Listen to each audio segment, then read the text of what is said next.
Miren, por ejemplo, el átomo de hidrógeno. Acá nosotros tenemos núcleo y un electrón. Vamos a hacerlo un poco más sencillo. Vamos a dejar el pequeño núcleo de una forma más representativa y ahora vamos a tomar una foto. Otra foto.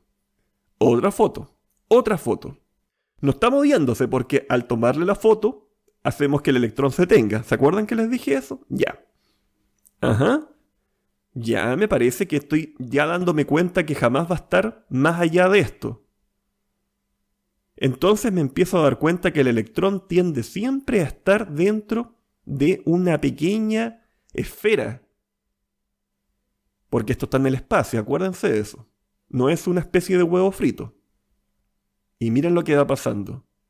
¿Qué pasa si yo continúo de esta forma? Me doy cuenta de que al final existe una región del espacio en la cual es más probable que esté localizado el electrón. A esa región del espacio donde es más probable localizar el electrón lo vamos a llamar orbital. Y en este caso, cuando estamos hablando del primer electrón y del segundo electrón, que sería para el hidrógeno y para el helio, lo vamos a llamar orbital S. Y miren lo que tenemos ahora. Tenemos una especie de representación que sería dónde es más probable que esté el electrón. Esto es el famoso modelo del orbital molecular para los primeros. Pero ¿dónde se pone más complicado? ¿Se acuerdan de que después vienen 8 posibles electrones en el segundo nivel? En el segundo nivel va a haber otro orbital S, pero van a aparecer los orbitales P. ¿Y cómo son los orbitales P? Miren. La probabilidad en que encontremos en el caso del orbital px va a ser así. Tomemos fotos y comencemos a localizar estos distintos electrones.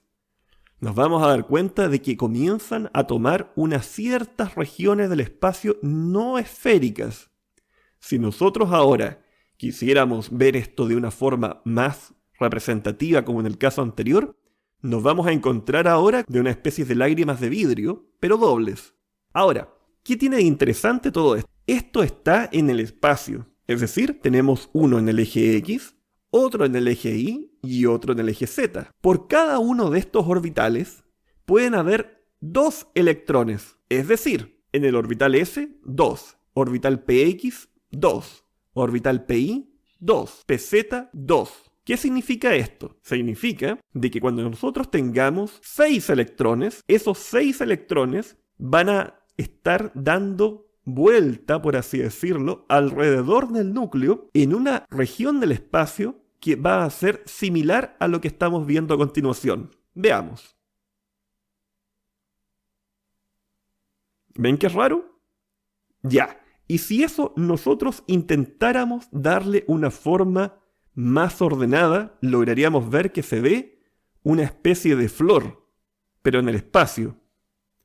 Y ahora si nosotros dijéramos cuántos orbitales tiene, diríamos que tiene un nivel completo, ¿cierto? Lo vamos a escribir como 1s y como tiene todo ese orbital lleno, 1s, 2. Luego vamos a decir que tiene el 2s, 2, porque tiene otro orbital s que está lleno. Pero ahora los orbitales p, tanto el x, y y z, están de esta forma. Luego, como si todo esto no fuera ya suficiente, nos encontramos que aunque existen los orbitales D de dedo, que son 5 y tienen esta forma. Y si ustedes creían que esto era ya demasiado, nos encontramos con los orbitales F, que tienen esta forma. Y ahí ustedes me van a decir, rayos, profesor, creo que esto es demasiado para mí. Pero no se preocupen, porque esto, felizmente, hay una forma de poder ordenarlo. Cada vez que ustedes empiezan a contar, tienen que contar siguiendo estas líneas diagonales. Créanme, todo esto no tienen por qué decir que fue fácil. Piensen que los más grandes genios del siglo XX fueron los que descubrieron todas estas cosas. Y la idea es que ustedes partan ya conociendo más que ellos a la edad que ustedes tienen. ¿Cómo lo hacen? Por ejemplo, en el hidrógeno hay 1. ¿Cómo sería? Un electrón, 1s, 1. En el caso del helio, son 2 electrones. 1s, ¿cuántos electrones? 2. Acuérdense que lo máximo que puede tener cada uno es 2. En el caso, por ejemplo, del flúor. En el caso del flúor, ¿cuánto era? ¿Se acuerdan? Eran 9. 1s2 completo. Necesito 7. 2s2 completo. Me quedan 5. 2p5. Y ahí está. 2p5. Y ahí estamos, ¿se dan cuenta? No es tan difícil, pero para eso hay que practicar.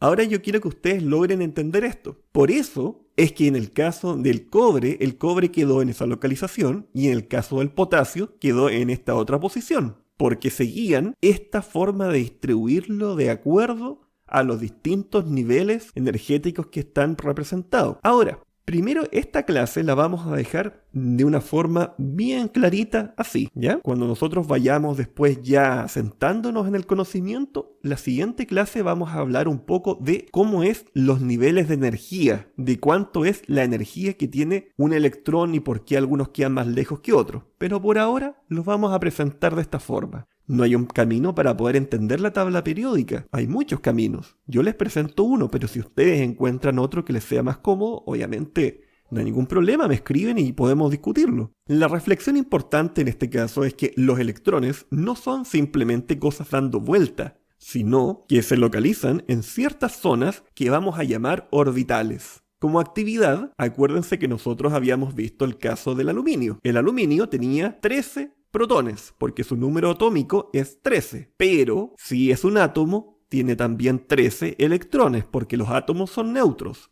13 electrones. Acuérdense cómo podemos contar para que esto nos quede de la siguiente forma, como está representado en este esquema que habíamos hecho antes, o en el esquema de Lewis, que habíamos dicho nosotros totalmente a ciegas que tenía que ser así. Pero ahora tenemos que hacer que esto coincida con lo que ya ahora conocemos, que existen orbitales. ¿Estará bien? Veamos. 1s2, 2s2, 2p6. ¿Cuántos llevamos? 10. 3s2 y 3p del x1. Y ahí está la cantidad de electrones. Entonces, podríamos decir que sí, efectivamente está bien, porque si ustedes cuentan cuántos electrones hay disponibles en el último nivel, quedaron 3. Como síntesis y retroalimentación, bueno, claramente no podemos hacer una síntesis y retroalimentación y yo me imagino que de todo lo que hemos visto esta es la clase más complicada de todas. Por lo tanto, por favor, escríbanme al correo. Realmente no he recibido casi ninguna duda. ¿Trabajo personal? Bueno, para la próxima clase un ticket de entrada y desafío personal es que ustedes traten de escoger algún elemento en la tabla periódica y hacer ustedes mismos la configuración electrónica. Como ticket de salida, vamos a tratar de escribir la configuración electrónica de el potasio. Vamos a ver.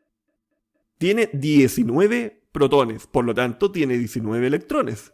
Sería 1s2, 2s2, 2p6 y ahí tenemos 10. Y tenemos que dejar de alguna forma 3s2, 3p6 y ahí tendríamos 8, 4s1 y ahí tendríamos 19. Pero se dan cuenta cómo fue que yo fui llenando esto siguiendo esas líneas diagonales. En todo caso, para cualquier prueba no se preocupen, esto se los vamos a dar. Ya jóvenes, sin nada más que decir, me despido.